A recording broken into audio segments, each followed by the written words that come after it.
مسواک کا استعمال کرنا ہر نماز سے پہلے، صبح اور شام کے اذکار کرنا، جیسی انسان کی آنکھ کھلے سورہ آل عمران کی آیات تلاوت کرنا، یہ اللہ کی سنت تھی، ان فی خلق السماوات والارض واختلاف اللیل والنہار. وہ اپنی زندگی میں نا برکتوں کو دیکھے گا، اپنی زندگی میں خوشیوں کو دیکھے گا. پھر جو شخص کر سکتا ہے وہ فجر کی نماز کے بعد مسجد میں بیٹھا رہے اور اشراق کے 15 منٹ بعد تک جب سورج طلوع ہوتا ہے 2 رکعتیں پڑھ لے یا 4 پڑھ لے، اس کو مکمل حج اور عمرے کا ثواب ملتا ہے. آپ روزانہ نہیں کر سکتے، آپ ہفتے میں 1 دفعہ کر لیں، آپ ہفتے میں 2 دفعہ کر لیں.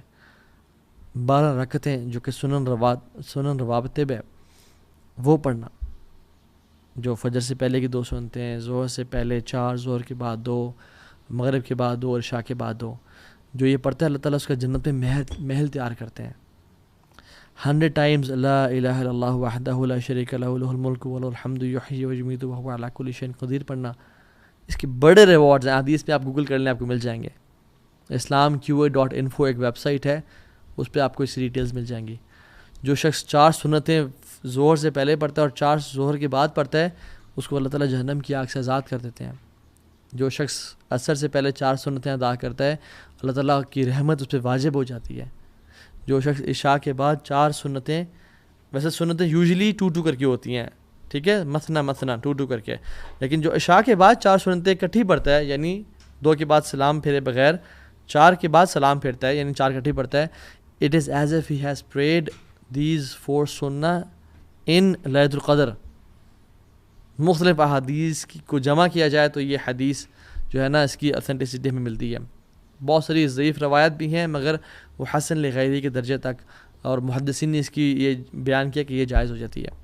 سو اگر آپ کچھ بھی نہیں کر سکتے نا تو کم از کم جو میں نے ساری آج باتیں کی ہیں کم از کم ان میں سے شارٹ لسٹ کر لیں 3، کہ آج کے بعد میں نے قرآن ہر نماز کے بعد یا اس سے پہلے 10-15 منٹ پڑھنا ہے.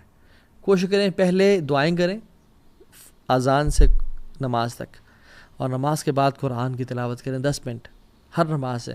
امیجن اگر آپ 10 منٹ دے دیں ہر نماز پہ تو 50 منٹس بن جاتے ہیں. چلیے اگر آپ فجر یا مغرب یا جو بھی نماز آپ کی 2 بزی ہیں تو 30 منٹس بنتے ہیں کم از کم. قرآن کو ٹائم دیں، قرآن کو ٹائم دیں. نمبر 1. نمبر 2، آپ تہجد کی نماز اپنے آپ پہ لازم کر لیں. نمبر 3، جو مرد ہیں وہ باجماعت نماز کو، اور خواتین اول وقت میں نماز کو پڑھنے کا ارادہ کریں. کم از کم ڈیلی 3 رول تو اپنا سیٹ کر لیں. جو 5 کر سکتا ہے وہ 5 کرے، اور جو میں نے بہت ساری بتایا جو یہ سب کر سکتا ہے وہ سب کرے، لیکن at least start with something. اور اللہ تعالیٰ سے مدد کی دعا کریں، اور یہ دعا کریں اللہم انی اسألک فعل الخیرات، یا اللہ میں تجھ سے نیکیوں کا سوال کرتا ہوں، خیر کا سوال کرتا ہوں، وترک المنکرات، اور میں گناہوں کو چھوڑنے کا سوال کرتا ہوں، وحب المساکین ان تغفر لی وترحمنی، اور مساکین سے محبت کا سوال کرتا ہوں تاکہ تو مجھ پہ رحم کرے اور مجھے معاف کر دیں. اور ایک اور بڑی کمال کی دعا، اللہم اصلح لی دینی الذی عصمت امری واصلح لی دنیای التی فیہا معاشی واصلح لی آخرتی التی فیہا معادی. یہ اگلے جو بات ہے نا یہ نوٹس کرنے والی ہے. واجعل الحیات زیادۃ لی فی کل خیر، یا اللہ میری زندگی کو بڑھا دے ہر خیر میں. واجعل الموت راحۃ لی من کل شر، اور میری موت کو راحت دے دے، مجھے میری موت کو بچا لے ہر قسم کے شر سے. تو اللہ تعالیٰ سے نا دعا کریں، اور اپنے ڈیلی روٹینز میں، اپنے ڈیلی اسکیجول میں ان چیزوں کو شامل کریں. پھر آپ دیکھیں آپ کو جینے کا مزہ آئے گا انشاءاللہ، آپ کی زندگی میں برکت ہوگی انشاءاللہ. اور ہر قسم کی دعا جب اگر ہماری اللہ تعالیٰ سے ہم مانگیں تو ہماری قبول ہونا شروع ہو جائے. کتنے ہی مشائخ، کتنے علماء، کتنے ہی نیک اور صالحین لوگ یہ بیان کرتے ہیں کہ ہم نے جب اذان کے وقت جو دعا مانگی ہماری قبول ہوئی. ہم نے اذان اور اقامت کے بیچ میں جو دعائیں کی ہماری آج تک قبول ہوئیں. And we are missing such wonderful golden opportunities, $1 billion opportunities,